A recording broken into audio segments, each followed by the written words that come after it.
Chapter 2. The walls begin to crack. Spring break was supposed to be exciting. Free from the burdens of school, it was a fleeting time to kick back, have some fun, and make some memories. The end of one term and the start of another. You knew he should have smiled.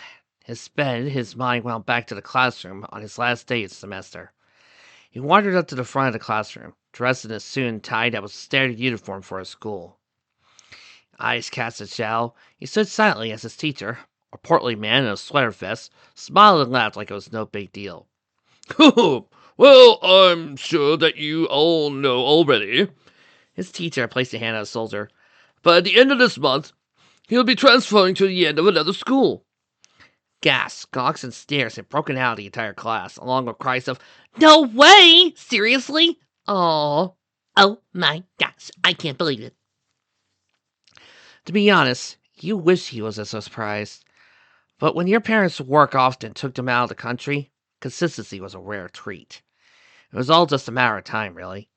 He settled into a groove, gained high marks in all his classes, succeeded in sports and drama, and was generally well liked. Oftentimes, when you walked through the school gates, his fellow students, senpai included, greeted him with warm smiles and casual conversation. You had friends, he supposed, and he could certainly act a part for reasons beyond his interest in the drama club. Yet, as he sat at the kitchen table, digging his fingers into his short silver hair, he could only sigh. Was it ungrateful? One look around was enough to prove he lived rather well off, all things considered. A pristine kitchen with everything he needed to cook when his parents were too busy, fridge and featured practical ingredients, dishwasher to mitigate the messes, an electric stove, cabinets and cupboards loaded with dishes, utensils, and plenty of herbs, spices, and sauces. Across from the kitchen stood a well-furnished living room with a flat-screen TV and a couch so soft its cushions were like clouds. The TV droned on with a report of some punk-looking teen in rural Inaba involved in busting a child abuse scandal. Inaba. "We may have to send you out to the countryside," his mother had said when news of their work reached his ears. "I know it's not the same, but my brother lives there, and he has the cutest little girl." His uncle, Ryotaro Dojima, if he remembered correctly. And sure, he had family there, but that meant uprooting his entire life again, and only for a year. Now it's just enough time to get established, then leave. Then get a persona, meet with friends who would die for you, get voiced by Johnny on Bosch. A daunting prospect for any kid, but for all his talents, you knew it'd be a tough sell to stay in Tokyo by himself. Would he even want to stay in a big, lonely house? He hated that he resented them for putting him through this again. Their work was important. They provided as best as they could. Logically, this was the right move, but his heart still ached at the prospect. Still, he adapted. If Dojima agreed to this, he'd at least be in good company, right? He didn't have a daughter the last time they met. Granted, the memory was hazy. You could have been more older than a toddler. When he shut his eyes, he barely recalled a hazy image of a taller man with light stubble and short black hair. Maybe it'd be nice to get reacquainted with his family. Yeah. Okay. He just had to reframe how he lived in Inaba. In Inaba, he had a fresh start without his reputation as a popular kid weighing him down. Well, best not to get ahead of himself. This was still a work in progress, anyway, and it was possible he'd end up somewhere else. So as the TV feed shifted to a commercial showing a pigtail idol in a bikini, Yu slumped over the table and propped his cheek up with his palm. The next few days would be interesting, to say the least. And in case any of y'all are curious, I had you romance Rise. So warm. I catch he wiggled under the blanket. It was thick, toasty. Comforter? A soft, cushy pillow rested beneath his head, and oh. His eyes flew open, and he awoke with a jolt, only to find a quiet room before him. Sunlight peeked through the half-open cloth curtains. Twittering bird song beckoned the morning. Everything was real. The TV, the dresser, the wardrobe, the couch. Even the desk in the corner where the knitted crow from Kanji and his chair's toy gun rested on his little cells. All was his. This was his room. That's right. By some twist of fate, he escaped the hellish nightmare that was his previous foster home. Today was his first day in a new house, and with luck, the beginning of a better future. The door creaked open. Nanako's teeny voice greeted him. Breakfast. Breakfast. She had made breakfast for him. Akechi gazed at the wall to hide the faint flush in his cheeks. A little girl taking care of him.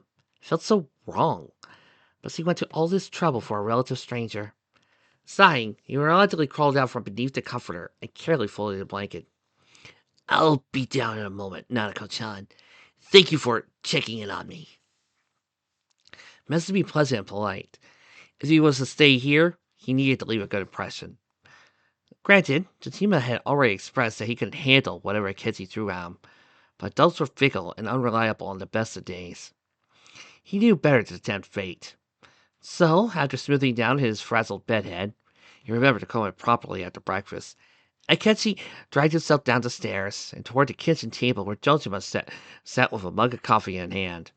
He looked at Akechi with a nod and a faintness of smile. Hey, you okay? For some reason, this gave Akechi pause. Truth be told, he often struggled with insomnia, and often when sleep claimed him, nightmares followed. This was different. He actually drifted off rather smoothly. Yes, you humble me with your hospitality, Dojima-san. With how funny he quickly changed his tune, since their encounter with interrogation. No. Interview room. But the dynamic had shifted. He had officially dined with the Jinshimas and slept under their roof. As he approached the table, he found a sunny-side egg alongside a piece of buttered toast. Nanako even carried over 2 jam jars, one strawberry and one blackberry. She sat them down and said, I don't know what you like berry, so as he paused, and it's okay if you don't like jam. He couldn't help but chuckle as he accepted the strawberry jam and butter knife. How curious. Thank you. He dressed his toast with an adequate amount of jam, and after muttering a quiet thanks for the meal, dug into his food. Well, more like inhaled it, at least at first. Upon realizing how hungry he was, he stopped himself, swallowed his bite, and blotted his face with a napkin. Apologies.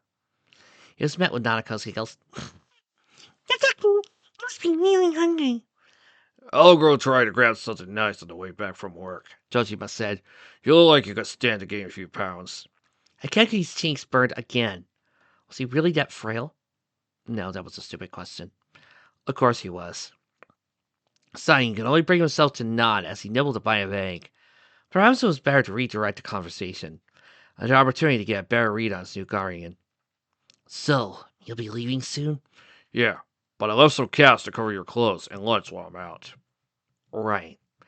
Jojima did mention buying him new clothes. New clothes that weren't holdovers or hand-me-downs. And Kenshi looked down at himself and, specifically, the faded weather pajamas he wore. And I could choose whatever I like? Unless you want Nanako to choose for you. Jojima chuckled, sipping from his coffee.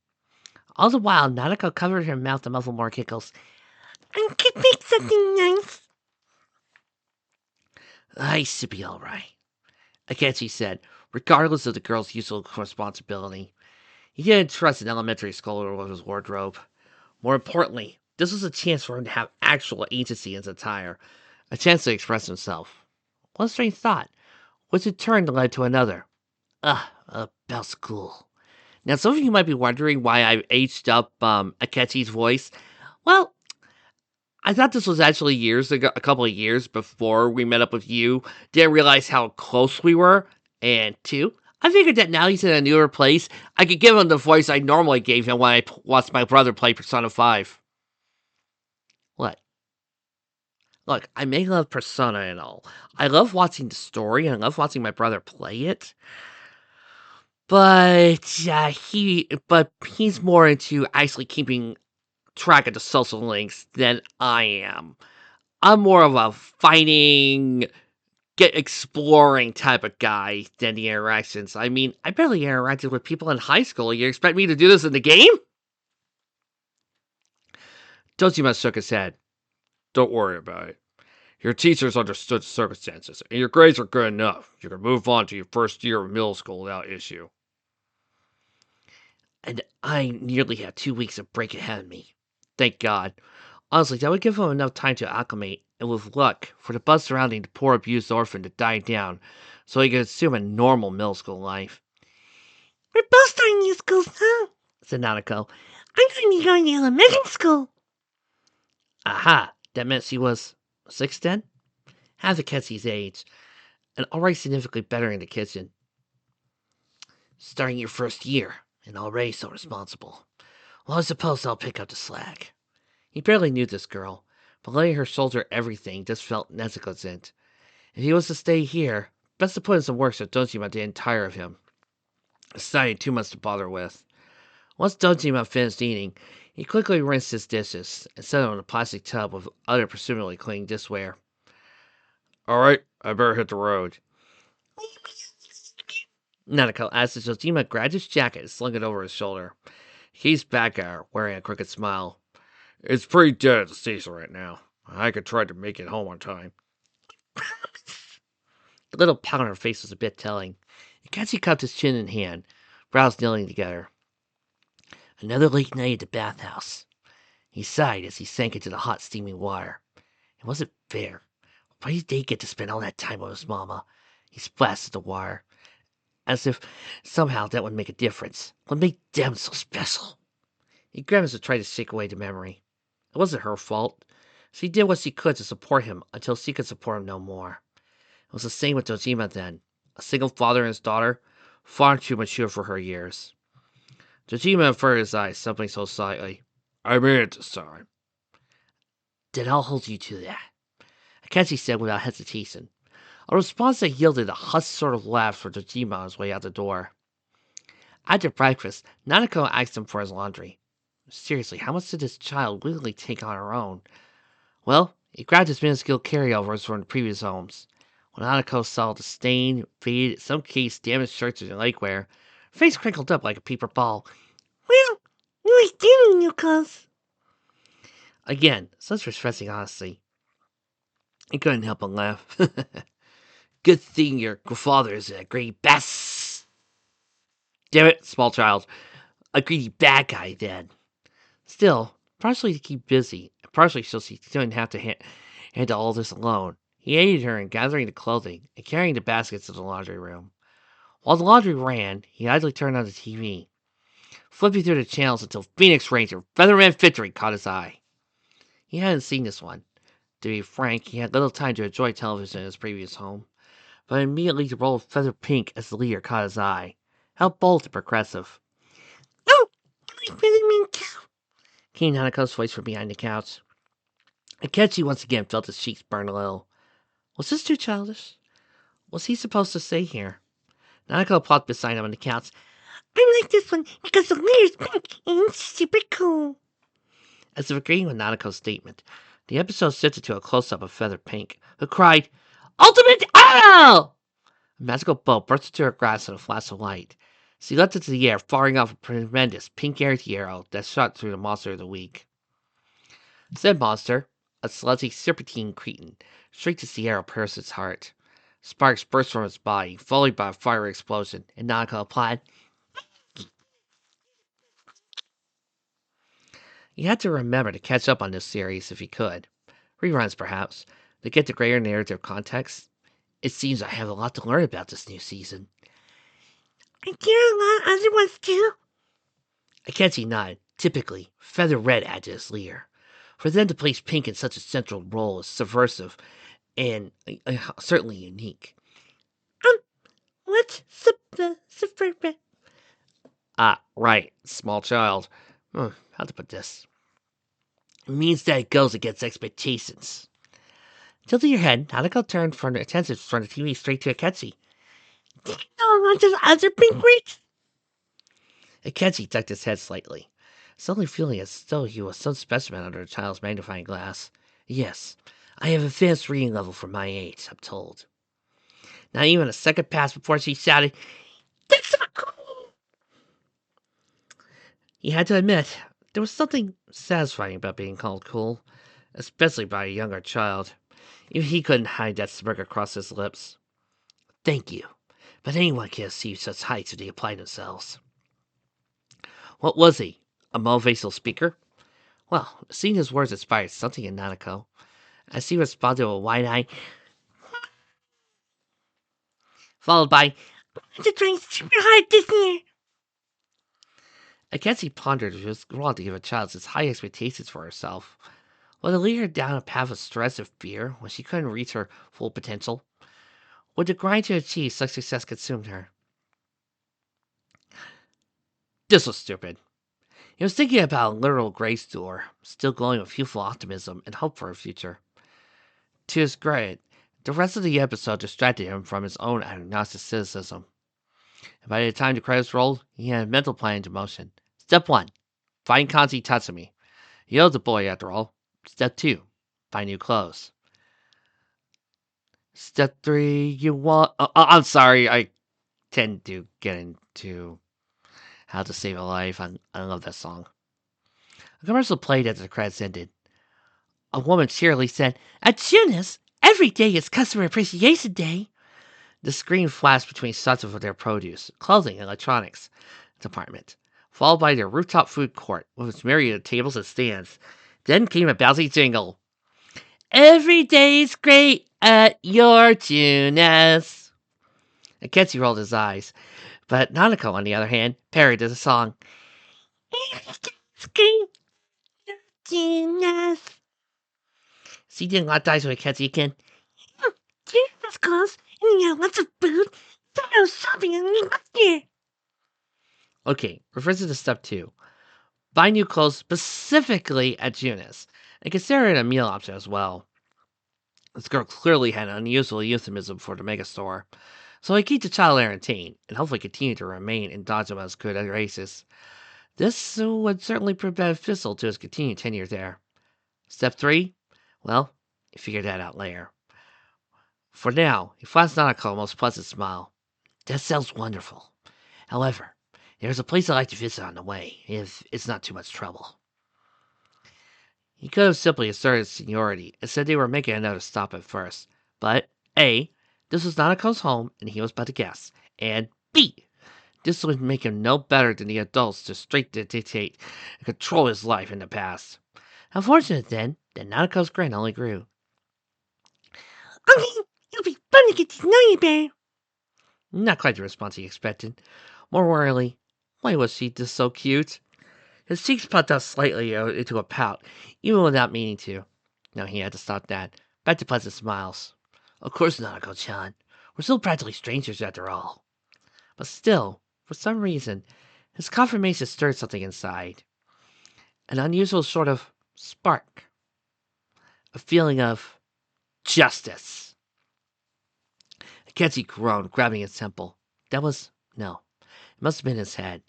He shook it off, then looked at Nanako, whose little frown made her worries all too clear. "Come on, Nanako-chan. I'll help you do it with classwork." And so, while he and Nanako hung down laundry after dye, and after he fetched the little knitted crow and combed his hair, they departed from the comfort of the Dojima household to put on the sunny morning air. Side by side, they strolled down the streets, gaining a few stares from huddling, gossiping housewives, because of course they would.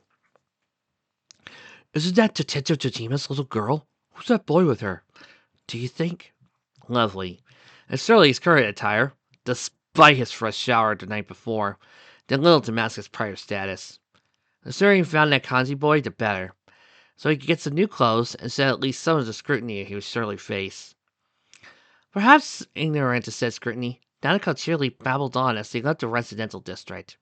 She went on about how she loved the color pink, but also found grasshoppers cute, and how she absolutely loved to go down to the Semigawa floodplain on nice days like today. Oh, and of course how ecstatic she was to have someone else in the house, and how she hoped Akechi would have fun too, because she knew what it was like to be alone, and how it wasn't fun, and... at long last, the sight of the Moel's gas station's red and gold branding marked the start of the shopping district proper.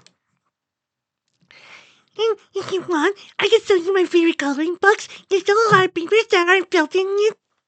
So, that was a lot. Then again, she was a small child who evidently didn't have a lot in company at home. Akechi couldn't hold that against her. But when she stopped speaking, he released a tiny sigh, thankful for a moment to just process it all. It was quite the info dump. Nonetheless, Akechi couldn't blame her for wanting to express herself. That's very generous, Nanako-chan. They walked past the Yomendayo bookstore. Its green exterior impossible to miss, and he made a mental note to stop by when he had a chance to explore the sprawling shelves within. Assuming Jojima gave him money, with which to indulge himself anyway, all the more reason to behave. It wasn't like he actually wanted Jojima's approval, specifically for the sake of fatherly approval. Of course not.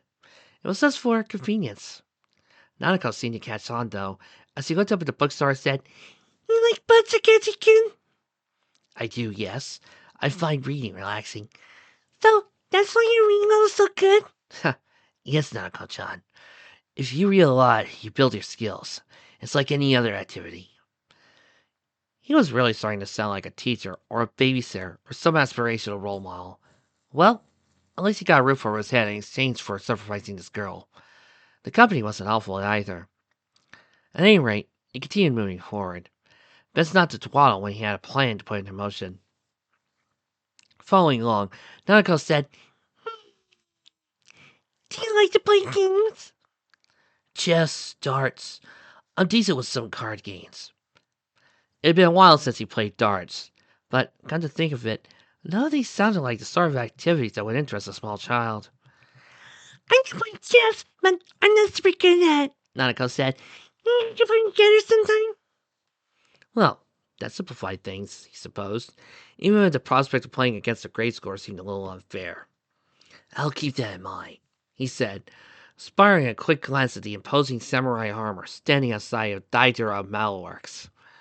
From the open door of Maruku Tofu, an older woman greeted him, and Nanako with a silent smile, followed by the portly woman seated behind the counter of the Suroku store, packed with konbini snacks and other wares typical of a walked-in convenience store. So, here we go. Come to think of it, wasn't there a textile shop down the street? Tatsumiya, if memory served. Is it because of the news we've done? Akechi nodded, maintaining his best poker face. I owe Tatsumi-san a great debt. The least I could do is tell him I'm all right. Nanako stopped, a deep frown lining her lips. What do you mean? Ah, the sweet innocence of youth. Akechi turned to her, forcing another gentle smile. It's more that he deserves closure, and to know that I'll be staying in this town. The further they walked, the more people that seemed to filter through the shopping district.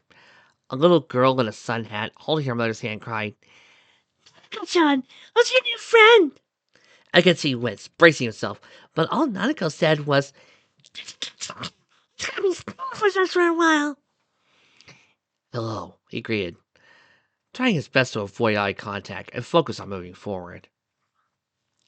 Some teenage girls whispered to each other from a street corner. A sleepy-looking young man rubbed his eyes and watched them yawn. As they passed by the Chinese diner Aya, with a fine signs and posters upon its double doors, two teenage boys watched with quiet curiosity. One had short brown hair and a teal jersey, matching sweatpants. The other boy had short black hair and wore a white polo as black slacks. The black-haired boy bellowed to his friend, Man, somebody get that poor kid new duds. The other boy elbowed him. Hey, you're the one who's loaded. We're working on it. Akechi said as he and Nanako continued to stroll. And for the record, it's rude to stare. He took some smug satisfaction in watching the older boys recoil. Nanako, meanwhile, wilted a little response.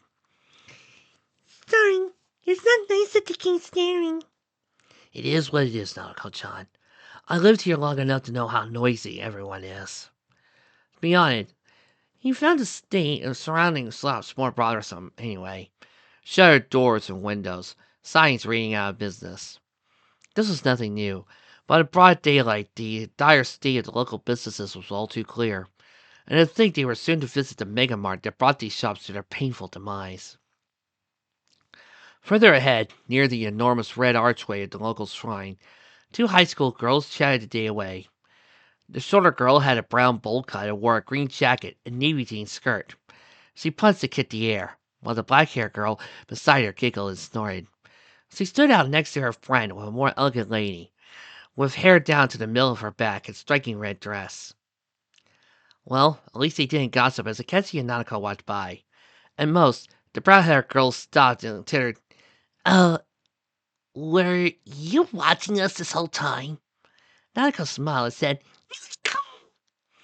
"I could see where he sits the earth to say she actually looked rather silly, bowing and saying, 'Don't mind us. We have business to attend to.'" Thankfully, a large wooden sign with the label Tatsumiya Textiles informed Akechi that this was, in fact, his alleged destination. Still, these girls were here, he might as well be safe.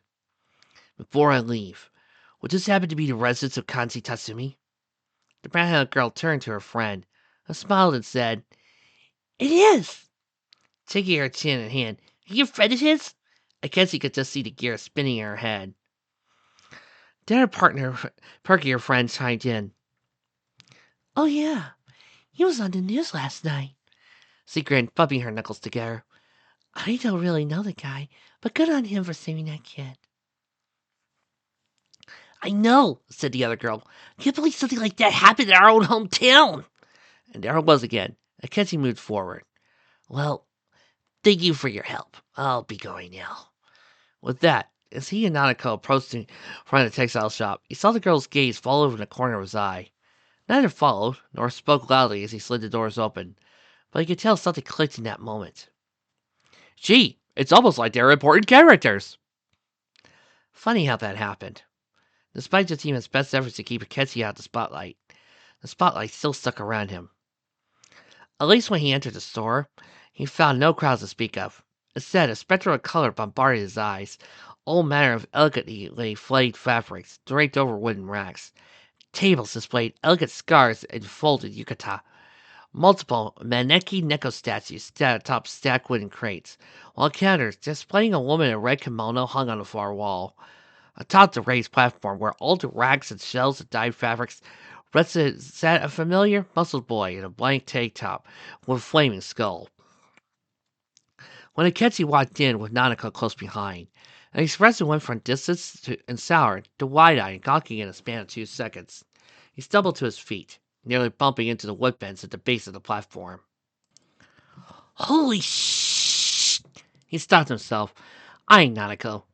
I mean, hey, it's you. You're, still here. Nanako shrank behind Akechi, but still poked her head to watch the boy. Akechi looked down at her for a moment, then stepped forward. You wanted to know if I was safe? Oh, you saw that, huh? Kanji ducked his head, rubbing the back of his neck. Still, surprisingly bashful despite his rough exterior, Akechi chuckled under his breath. Then stole a glance at the table to his right, where a banner adorned with sakura blossoms hung from a pole, neighbored by more folded fabric displays, each bearing different color and lovely dyed pattern, from more complex forms to like swimming koi, to more abstract shapes. Quite a contrast to Kanji's piercings and more punkish attire. So, a textile shop. Not the place I expect to see an alleged hooligan. Kanji tensed up, back arching, spurring up. Look, it's not what you. But that explains the gift. Akechi dug the plush crow from his pocket, and in doing so, drew Nanako closer to the two of them. She gasped and practically squealed, "It's a real crow!" Kanji's cheeks burned a deep red, and he stopped forward. Don't tell anybody. Nanako, to Akechi's surprise, didn't even flinch. Though his blush still remained, Kanji deflated and visited in place. I mean, Akechi lifted his chin up and rested his freeing hand on his hip. It must be a delicate touch to knit something this small. This sadly did not seem to ease Kanji's mood, as he averted his eyes and said, go on. When you say it like that, it makes me sound like a wuss. I think it. The way Nanako beamed spoke volumes. It seemed all her previous anxiety had completely melted away, so much so that she skated closer. Ice hands interlaced and looked up at him with bright, eager eyes. It seemed Kanzi was not prepared for this. As he gulped and suddenly focused on him, Maneki Neko statue off to his side. You don't think it's creepy? No, it's cool. I do make things like that. Cool. Seeing Kanzi so bashful, even after their last encounter, was almost comical. Although Akechi at least had the courtesy to withhold any laughter. Well, slowly, however, Kanji turned his focus to the ever-eager Nanako. You, like cats? That made sense. Little girls often did like cute animals after all. Well, obviously not just girls. Akechi rather liked the stray cats around town. And nights when he was stuck wandering aimlessly, he enjoyed sitting down and stroking them. Animals weren't as judgmental as people after all, and sometimes they curl up in his lap to keep him warm. Either way, Kanzi said, Cool, give me a sec. Climbed back onto the platform and shuffled through the door in the back. While he went off to what Kenzie presumed was another room, Annika released some more giggles. Scary at first, but he's really nice. Kenzie nodded along. Quite a strange took his position, after all. Nose and ear piercings, his scar and sharp facial features, the slick black blonde hair and punkish facet sense all seemed weirdly performative now. A shield, perhaps, to mask his more sensitive side? Compensation, maybe, for a society that may judge a teenage boy for enjoying such a dainty hobby. Before long, Kazi returned, clapping his hands around what Kenzie assumed was another small plus. So, here, hope you like it. He opened his hands to reveal a black and white cat with a little yellow collar. Big surprise. Unsurprisingly, Nanako squealed with delight, accepting the small plus and clutching it close to her cheek. It's a song. She nuzzled it even. Thank you so much. Yeah, sure, no problem. Kenzie cleared his throat, didn't ask, how much will it be? Oh, it's on the house. He paused. But, keep this on the down low, okay? Don't want folks getting the wrong idea. Kenzie raised an eyebrow. With your skills, you could easily generate extra income for your family. Kazi almost pouted. Yeah, but it ain't manly. Kenzie opened his mouth to comment. Before he could, Nanako took one of Kazi's hands and placed it again in his palm. Kazi fumbled the money, but thankfully didn't drop it. Hey, come on. I told you I didn't need any money. You just started looking so nice. Ah, and Kazi's cheeks tinted pink once again. A pattern scene. Jeez, well, if you're sure. Nanako's grin threatened to consume her whole face. Then she looked at Akechi and said, So you think it's you? Ah, yes, right. Akechi bowed. You have my gratitude, Tatsumi-san. Truly. There was so much more he could say. How much it meant to him that Kanji stayed beside him until the police came. How no one in years had been so generous. How confusing it was to be treated with so much care from a stranger. But perhaps the unsaid implications were enough. Kanji grinned, shaking his head with a chuckle. Oh, man. No need to make it so formal. Just call me Kanji. Understood, Kanji-san. He was perhaps expecting Akechi to drop the honor fic altogether. The way his grin wavered slightly seemed to suggest this as much. But Akechi was hardly ready to open himself to that level of closeness just yet. So, never did get your name. Akechi will suffice. He wasn't entirely ready to be called Goro, even by the man who arguably set this new chapter in his life in motion. Akechi. Got it. At that moment, an eerie feeling stirred when Akechi once more. A spark, a shiver, as if the whole world froze. A strange whisper drifted through the air. Emperor. Shackles. Truth. Moments later, the front door opened, giving Akechi little time to process what the fuck just happened. An older woman called, Audrey, oh, Akechi slowed around to find a slender woman in a green kimono, with her graying hair tied up in a bun. She was carrying some grocery bags with her. As he looked over at Akechi and Nanako, a gentle smile took form. hello, dears. I do hope my son hasn't given you too much trouble. Not at all, Akechi said. I actually owe a great deal to Kaji-san. The words rolled off Akechi's tongue a little bit too easy, almost absent-mindedly. The moment he realized what he said, he also noticed the way the woman's eyes drew wide open and hands slipped over her lips. Oh, then you must be. Yeah, he's that kid I told you about, Kaji said. Oh, you poor dear. There it was. The ever wanted unwanted pity that came from adults. I'm glad to see that you're all right. They removed you from that dreadful home. Nanako said and Cassie said, now he's living with me and my dad. So, You're staying here, huh? how easily a smile returned to Kanji's lips spoke volumes to his relief. There won't be a problem living so close. Bet you got a lot of bad memories in this town. Some bad, some good. I'm inclined to favor the good at this point. Kanji's mother set her grocery bags on the bench, then crouched over closely to Kenzie's level. Well, dear, if you ever need anything, please don't hesitate to ask. I'm sure Kanji would be thrilled to spend more time with you. Ma, come on! Don't embarrass me like that in front of the kids. This only roused laughter from his mother. No need to be so bashful, dear. It's about time you made more friends. Damn it, now you're just making it worse. Ha! What a lively pair. Most parents would probably scoff at their child mouthing off so brazenly. Makazi's mother simply shook her head. But as pleasant as this gathering turned out to be, it was time to move on to part B of his agenda. So, with a somewhat reluctant sigh, Akechi turned to the exit. Well, it was a pleasure seeing you again, but we should probably get going. Nanako said, we're supposed to buy you new clothes. The way Kanji perked up at the mention of clothes was interesting.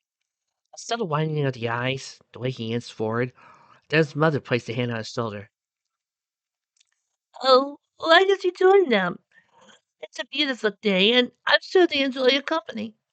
Yeah, but what about the store? You already helped keep an eye on things while I was shopping, so please go have fun. Kanji ran a hand through his hair and for a moment just tried. Oh, what the heck? Ain't like I got any big plans today. Nanako bounced on her heels. Did you go to tennis? I'm making a friend.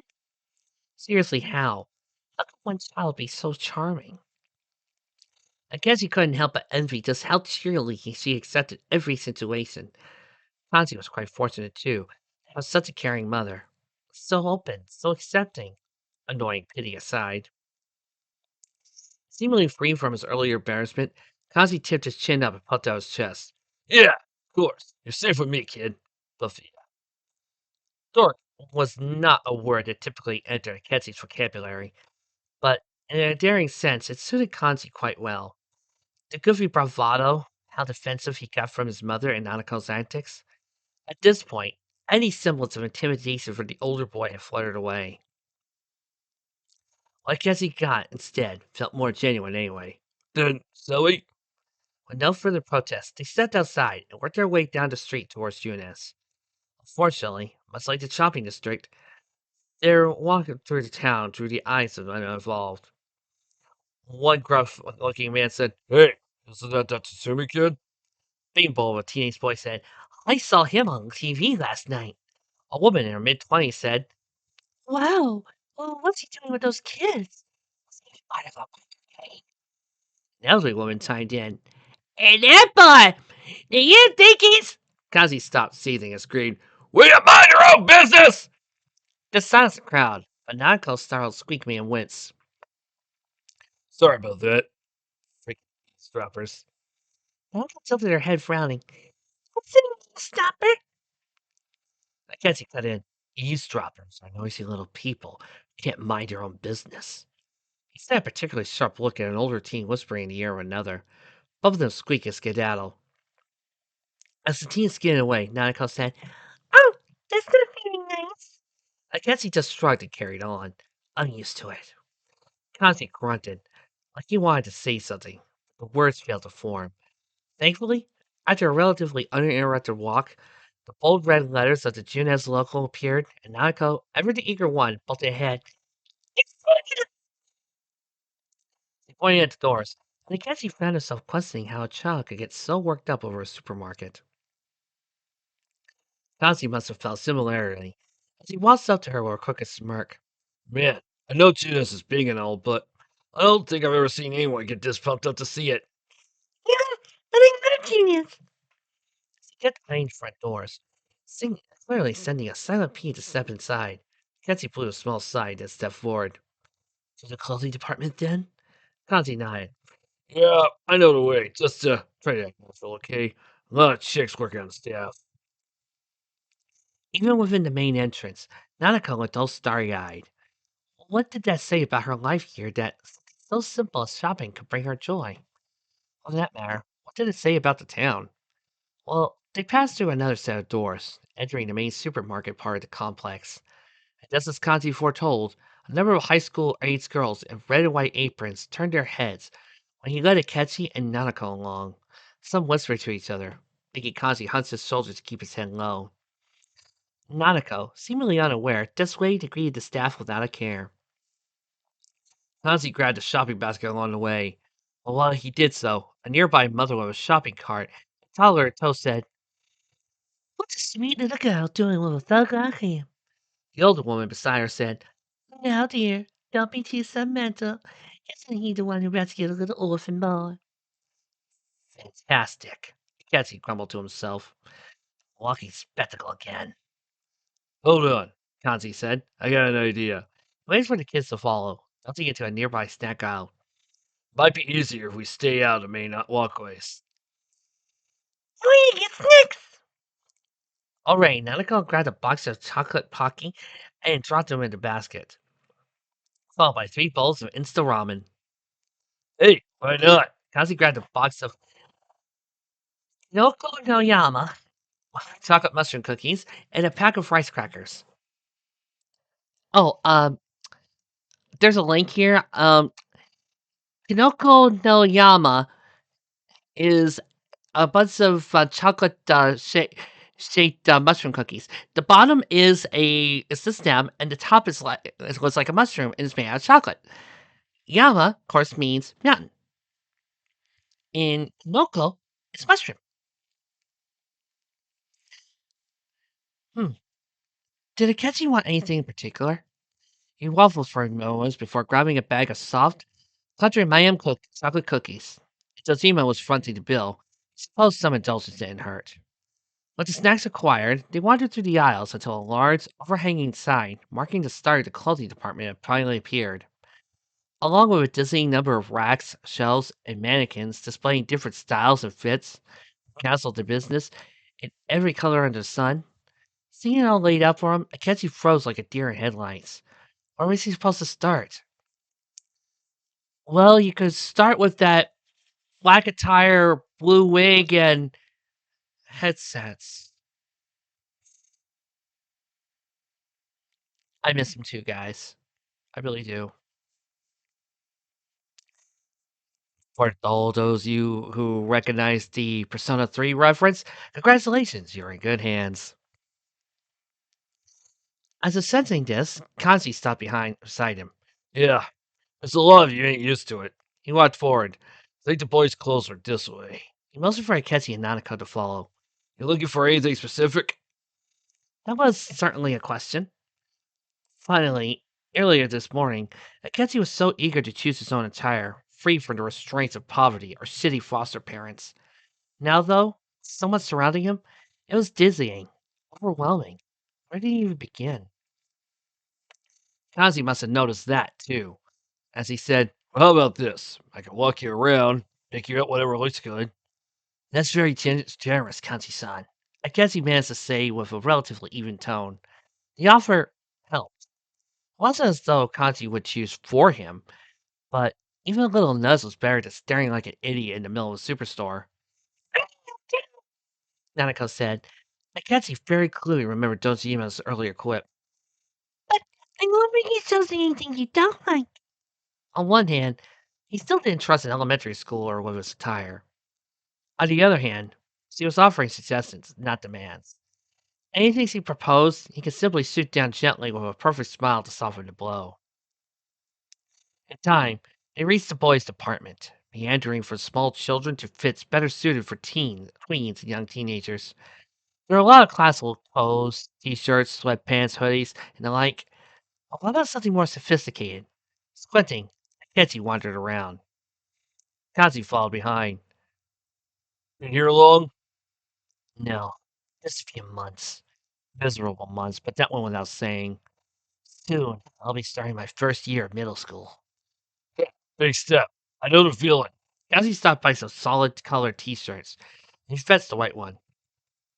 This looks about your size. Hmm. I suppose it could work well for sleepwear or as an undershirt. He navigated from the solid colors to branded logos and other prints. A black Phoenix Featherman R shirt grabbed his focus. The entire team posed in front of the logo. Kenzie almost instinctually reached out for it, but stopped himself. Was it too childish? Stopping beside him, Nanako said, "Get it, get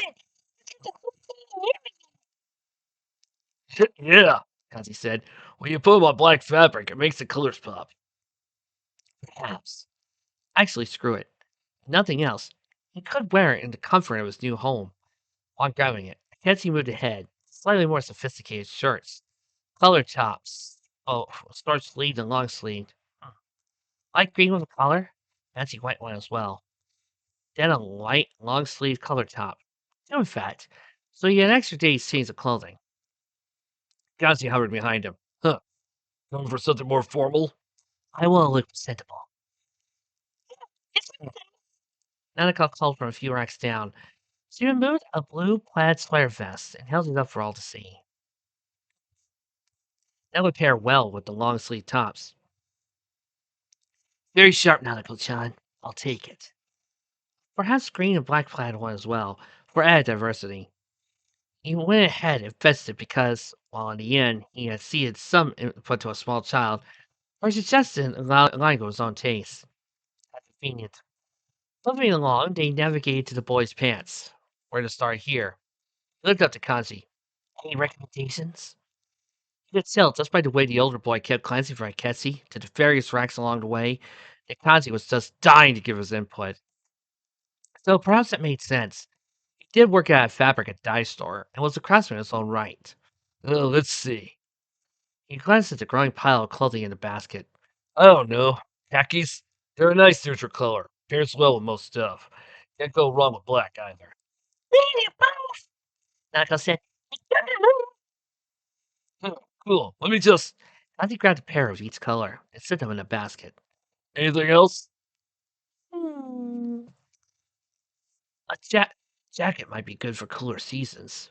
Funny to think that Akechi might actually last here that long. Ah, and I suppose 2 pairs of pants to sleep in, just so I can alternate. Good thinking. Kanji waited for Akechi to grab 2 pairs of plaid flannel plants before leading the kids over to the coats and jackets. So you want to look mature, huh? Kanji set one hand on his hip and narrowed his eyes. The intense focus from him once again suggested that this was an area near and dear to his heart. Even his own outfit was well coordinated with how punkish it was. Eventually, he settled on an almond brown blazer with generously sized pockets. How about this? Nanako cheered and, well, certainly paired well with the undershirt that he selected, along with both pairs of pants. Akechi smiled in approval. Well played, Kanji-san. This'll do. The input on his fashion choices without being overly controlling, ultimately giving him the final say. It was refreshing. Though the cynical part of Akechi couldn't help but wonder if perhaps part of Kanji's kindness was out of a desire to counteract his former reputation. Any other day, he'd leave it at that. But in light of everything, it was hard to take the jaded route. Politeness came back first. I truly appreciate your input. Thank you for taking time out of your day to assist me. Hey, no prob. Figure it's the least I could do after the shit you've been put up with. Ketsi scowled, gesturing towards Nanako with the tip of his head. That simple gesture made Kanji's eyes bulge and jaw drop. Crap! I mean, with all the stuff you put in. Nanako gazed up at Ketsi. You're getting Oh, Lord. Ketsi facepalmed, grunting his teeth. That's the grown-up word. Yeah, so. Kanji peered out towards the main store. Oh boy, check it out. Nanako tilted her head. I ain't scared enough to just people being real cheap. The sooner it's over, the sooner we can leave. Yes, he said. Boldly strode towards the central aisles. Along the way, he scowled at those who might otherwise give unwanted input. Hey, wait up! Kanzi called from behind. Only then did Kenzie slow his pace. Damn, kid, you sure quite move fast. It's an acquired skill, was all he could say, not minding to delve why he would need such a skill. To Kenzie's annoyance, most of the checkout stands were already packed with lines, save for one, where two teenagers worked side by side. First, a boy in an orange long-sleeved V-neck beneath his apron ran hand through his unkempt brown hair. His name tag read, Yosuke Hanamura. Man, why's the breakout be so short? No. Let's prepare. What? We're not dealing with Sasuke, Yuri Lorenzo. We're dealing with nice, happy Yuri. Oh, yeah, that's right. I'm sorry, folks. You gotta understand, I am so used to Sasuke Yuri. Ahem. I gotta get to nice guy Yuri. Man, why's the break gotta be so short? You barely get any time to kick back before you're stuck in the classroom again. The girl beside him shook her head. She had dusty brown wavy hair that reached for the small of her back, and looked at her fellow coworker with an almost pitying smile. Her name tag read, Saki Konishi. But school means less time wandering around here. Ever thought about joining a club, Hana-san? I guess, but when Kanji, Akechi, and Nanako approached, the Saki girl perked up and said, Look alive! We got customers. Yosuke boy stood up like a pole. Hey, welcome to Tunis. His eyes wide, looking on Kanji. Wait, are you that Tatsumi guy? Kanji bristled, lips throwing back a snarl. You got a problem with me shopping here? No, of course not. Just didn't expect to see a big tough guy like you herding a bunch of kids around or carrying clothes. Kanji scoffed. What? You expect me to run around with a nude? Hell no! That's not what I. This was getting ridiculous. So Akechi stepped forward and cracked his most intimidating smirk. Excuse me, Hana-chan, but we'd like to finish our transaction. Yosuke immediately sputtered and stepped back with a, Hey! That's Yosuke Hanamura to you! His outburst only made his fellow clerk giggle. Senpai! Come on! You're supposed to be on my side! Nanako, unfazed as usual, beamed up at him.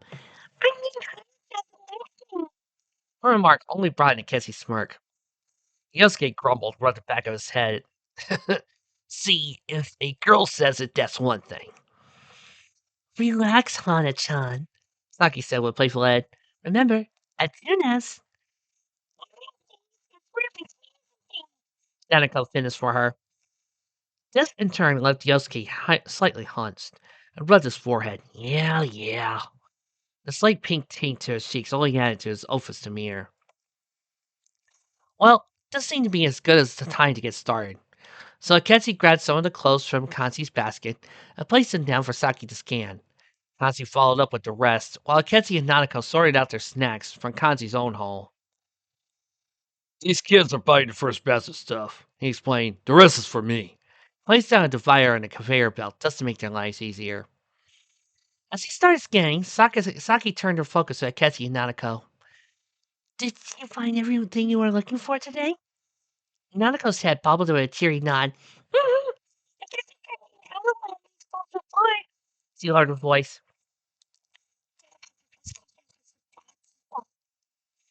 Nanako's head bobbed. He knew Nanako meant well, but a strange grunt escaped Akechi all the same. He didn't need any more attention or pity. He'd be much happier they finished the purchase as quickly as possible, so they could go anywhere else.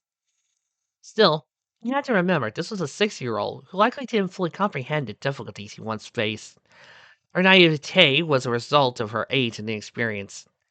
But right on cue, both Sasuke and Yosuke grimaced. Yosuke fixed his eyes at Akechi, making him desperately wish he could turn invincible. No way, you're... Akechi sneered.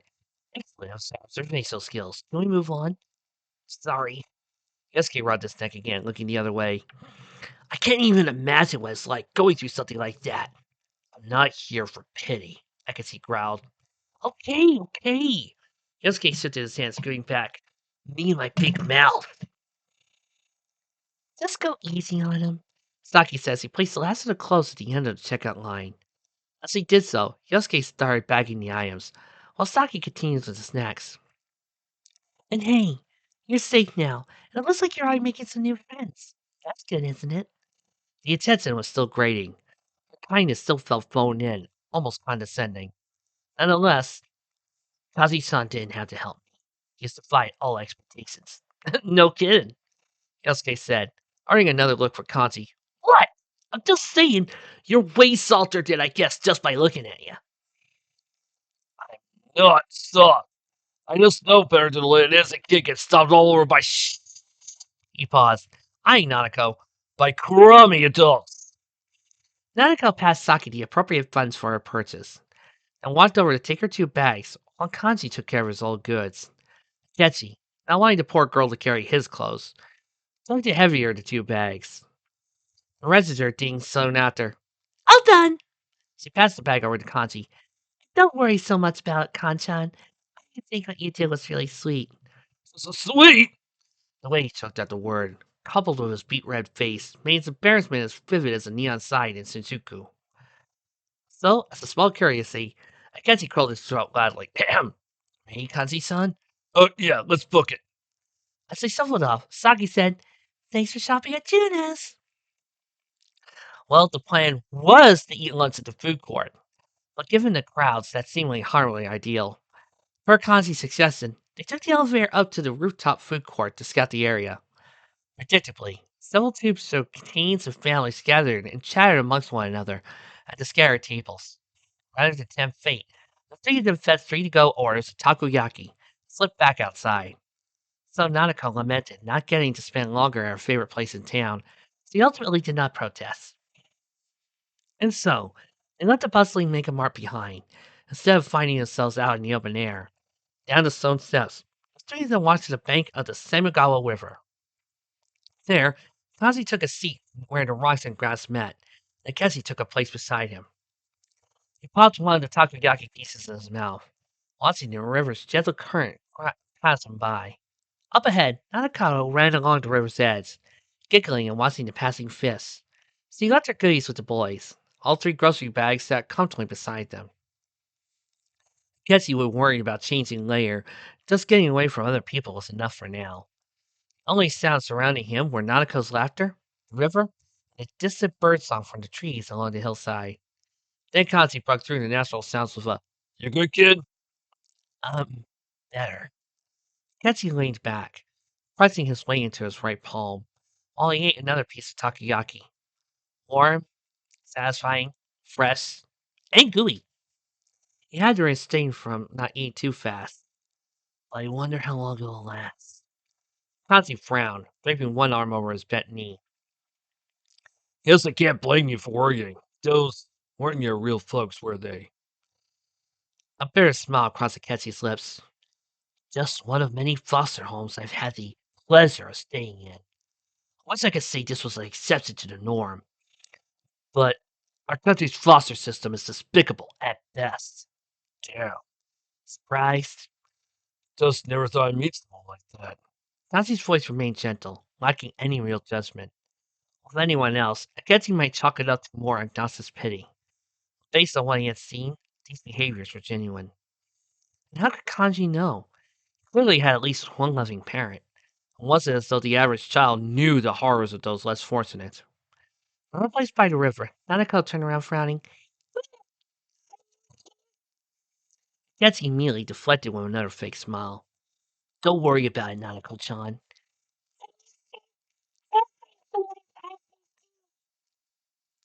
Nazi shrugged. Given time, some folks have trouble dropping their guard. Such a simple, naive worldview. Akechi almost envied it. Just enjoy the river. It's a lovely day. She didn't sound fully convinced, but waded towards the shallows before long. Still, Kanji continued. must be one heck of an adjustment. You go from whatever crap you put up with to palling around with Miss Sunshine over there.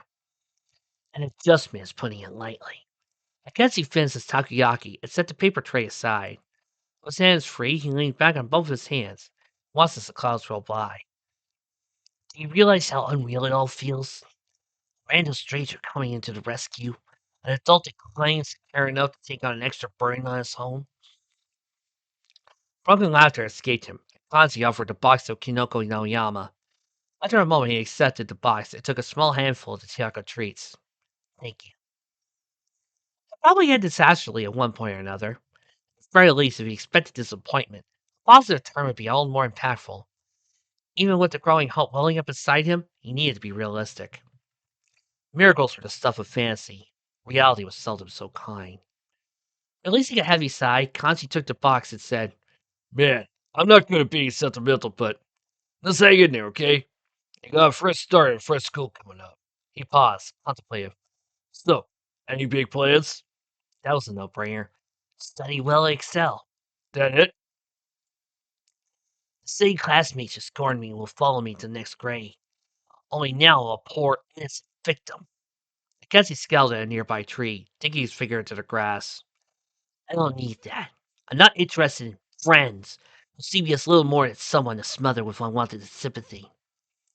Damn those horse. The world is harsh. Still, watching Nanako splash the water with a stick softened his scowl. Eager to occupy himself somehow, he grabbed his bag of cookies and tore it open. I hope for that her sake, his cruelty never touches her again. Well, if it tries, that's where you come in. Guns blazing. Kazi punched the air for emphasis. And damn it, Kazi actually laughed at that. What a strange person. if only it were so simple. When Kazi offered Akechi another mushroom, he accepted it. All this sugar was so little nutrition. Hopefully dinner would make up for it. Yeah, well, for what it's worth, I got your back. Just like that, huh? Were it not for the night to set everything into motion, Akechi would have questioned his resolve. Promises were easily made, but just as easily broken. But the average person didn't go to such great lengths either. For what he's seen of Kanji so far, it didn't seem like the type to coordinate a long con. In a town that would look at Akechi with unwanted pity, undoubtedly look down upon him as a victim, perhaps it wouldn't be so bad to have an ally who seemed more sincere, someone interesting, who looked at Akechi and could hear the unspoken cries for help. So many years, suffering in silence. Now here he was, basking in the sun and indulging in unhealthy snacks, while a cute little girl tastes fish from the shoreline. It was also mundane. Ha! Was this what it was like to be a normal child? While he pondered this and munched away on his chocolate confections, Nanako called from the shallows. Akechi, get it! They indulged her just in time to see a massive fish jumped from the river, and land with a splash that splattered all over their faces, hair, and shirts. For the next few moments, Akechi stood there, stunned silence, while Nanako's laughter burst even more violently than before. Contagious, it seemed, as after a few moments staring down his now wet tank top, Kazi burst out laughing too. Hey, good thing you got new duds. Well, he wasn't wrong. These could probably use a wash anyway. Eventually, the three of them parted ways. Despite his mother's urgings, Kazi still felt obligated to check on her in her family store. Because he did need to try his new clothing on, and at least get a start in studying before the start of the next term. In the end, he settled for the Featherman t-shirt, and one of the pairs of flannel pants as loungewear. After some preliminary reading just to get back in the habit, he joined Nanako watching a bright, colorful anime series about a magical detective. It was so pink, and he was rather certain real detectives didn't have sparkly transformations or talking dog-themed mirrors. But for a children's show, it was harmless, he supposed. Nanako even had a toy replica of the heroine's mirror, and posed along with the hero on screen. See wink. So, you're a fan of detective stories, Nanako-chan? He asked, even though the answer could have been obvious.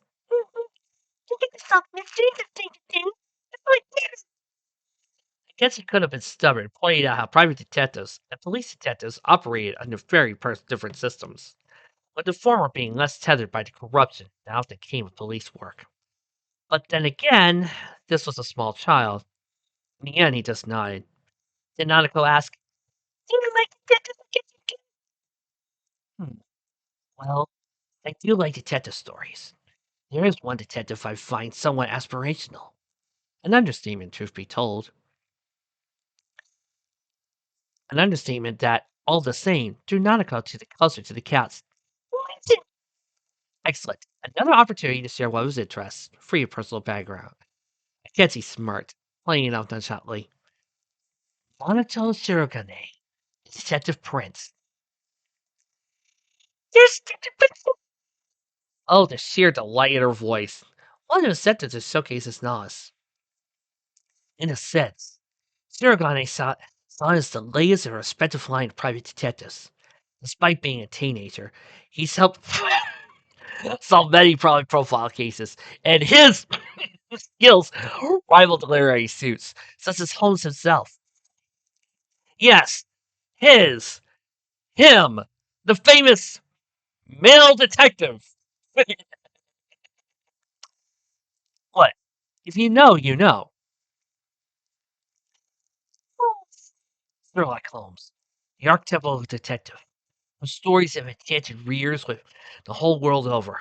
Even your detective bloodline's trademark owes itself to Holmes's iconic style. Before Akechi could impress Nanaka with more of his impressive knowledge of detectives and Western lit, the door slid open, and in walked Toshima. Hey, I'm back. Right away, Nanako swiveled around, rushing to meet him near the kitchen. Hey, I'd be a pretty lousy foster parent if I was out late our first day together. As he walked towards the living room, Akechi noticed a go-to bag in his hand, bearing Aya's Sikh logo. Kids hungry? Akechi sort of expected this. Jojima had promised him a good meal, but adults were also prone to breaking promises, or those promises coming with fine print. In the end, all Akechi could manage was a subdued, "You're spoiling us, Jojima-san." Nanako clapped her hands, smiling bright. What is to Jojima carried the food over to the table, placing the two-go boxes and bowls out, letting them steam. Immediately, Akechi's senses were assaulted with a mix of sweet, sour, and salty aromas that made his stomach grumble and mouth water. He took a deep breath in a desperate bid to retain his composure. Not as let his appetite drive him ravenously to devour. Jojima had grabbed a selection of different dishes. A rather robust bowl of sweet and sour pork, adorned with a couple of sliced peppers and onion slices. Then came a bowl of nikudon, pork on rice and bells of scallion slices, and a dash of egg. A side dish of egg rolls and a bowl of chow mein. Almost the last time Akechi even had seen food this appealing. You didn't really have to do this. The towing was almost suffocating. Not unwelcome, but in such stark contrast to what came before. Exactly, Nanako said, taking a seat by one of the bowls. Yes, I'm really hungry. It's a lot of bad stuff happened to me. What should I do? That way, you don't have to be so sad anymore. Guess he barely fought back the urge to argue that he wasn't sad. The end result was a strained grunt. That was hardly the time for rude outbursts. So he took his place on one of the tableside pillows, placed his hands together, and bowed. Ikitagamas! Take your time. Zima said, bringing a small plate of bowls over, no doubt to divvy up the food. I know from experience the pain it can be tough to shake. Because of your wife. It was the simplest assumption. But was it too blunt to voice aloud? If it was, Tsushima did an admirable enough job restraining himself, simply opting to sigh. Yeah, there's a lot of ugliness out there. Kids like you shouldn't have to put up with it. He watched the animated program continue on TV as the magical detective pointed dramatically at a comical, mustache-twirling villain in a top hat. You should be outside playing, watching cartoons and making friends. I'm a good friend. Tanako said, grinning. Tajima raised an eyebrow. Oh yeah? You're disgusting. Are you stupid nice? As he set his chopsticks down and zipped over to the kitchen table, where he fed the small plus from earlier. Super cute kitty. For several seconds, Tsushima just stared, slightly slack-jawed. It was a funny look for the otherwise composed detective. Then, in a blink of an eye, that composure returned. Well, how about that? That kid really is full of surprises. You all are. Akechi had to admit, as he grabbed a piece of pork with the chopsticks. That's the fun kind of surprise me. Nanako asked. It's not question, but for her sake. Yes, Nanako-chan, You're a fun surprise. But that was still daunting. Even now, trust was not something extended so easily. If it's my fault. Of course she say that. She just had to keep being so sickly sweet. Just me and Dad for a minute. Dad's so busy. I spend a lot of time by myself. Jajima wince. I'll try to make more time for you. I can't promise it'll last. But foster care can't cover the difference while we get you settled in. So you're serious about all this. I think Kenshi could fundamentally shake things up to such a degree. Yeah, as soon as I heard your story, it was a no-brainer. Just like that? So the man had a bleeding heart. Maybe I'm over in my head. I figure somebody's gotta try. The fact that you're trying speaks volumes if it's sincere. Kenshi paused. For reasons even he couldn't grasp, he said, I'll try not to inconvenience you. You've really had it tough, Tajima sighed. Well, we could take it one step at a time. For now, let's just enjoy our dinner together. The rest of the dinner passed peacefully enough. The generous portions gave Kenshi the chance to sample everything. Hot food, variety of flavors and textures, and above all else, sustenance. Far more than the instant soba from the night before. He rinsed the dishes before disappearing upstairs. When he returned to the bedroom, he placed the plush crow on the back of his desk and just basked in his surroundings. Another night in a room of his own. He sank to the couch and fetched the remote. For now, at least, he appreciated this turn of fate. It was quiet here. Stars twinkled above, decorating the sky like a tapestry. That word sounded right, maybe. 5 platform shoes plodded along the hard road below. A girl dressed in a white sleeveless top, plaid skirt, striped stockings, and passed aimlessly by a big sign. Mola said. She filled with a lock of her short black hair, black and red striped fingerless gloves stretched up to her elbows. She wasn't sure why she was dressed like this. Honest, there was a lot she didn't understand. Why was she here? Where she was going? She passed the nearby building. Yamadayo bookstore. Even in the dark, she could see the shelves packed with books through clear glass doors. It was kind of chilly. She shivered as she walked, but where was she supposed to go? There was this nagging feeling like she needed to be here, a gnawing sense of familiarity, but the reasons were lost in the fog. Fog. Yes, fog rolled over the street, as it beckoned her with thoughts. The rumble of something closed in from behind, and the girl jumped, then turned around, fists clenched as that would help her somehow. Through the fog came glowing eyes, or lights, something bright. Long metal something rolled up to her. Then its side opened up. She found herself staring at a really big nose. Well, the nose was attached to a face of a strange, balding man with spindly fingers. He wore a creepy smile, spoke with a high, weirdly soothing voice. Greetings, young lady. Are you lost in the fog? Yeah, I am. The nose patted an open seat beside him, a very blue seat, just like the metal monster he sat inside. Would you care to accompany us? I believe we can be of service to you, and we do not ask much in return. I am hearing the Velvet Room music playing in my head right now. Everything there looked blue, even the silver-haired woman beside him in a long blue dress, the tablecloth, the walls inside. Just what was that thing? Who were these people? The girl's eyes narrowed. And what do I get out of this? Answers and connections. The nose glanced at the woman with her yellow eyes and wavy hair. We have seen someone, much like you, who wavers in the mist. His fate overturned. He now stands at a crossroads. Will you be our eyes? In turn, we will give you shelter, the woman added, a place to return to, no matter what the future holds. The girl was silent, taking in her words. Can it help me figure out who I am? Perhaps. The nose practically purred. That depends on this boy and the choices he makes. But if all else fails, there are others who can exist. You only need to reach out for the truth. The woman gave the nose a funny look. Then you don't intend to approach him? Not yet.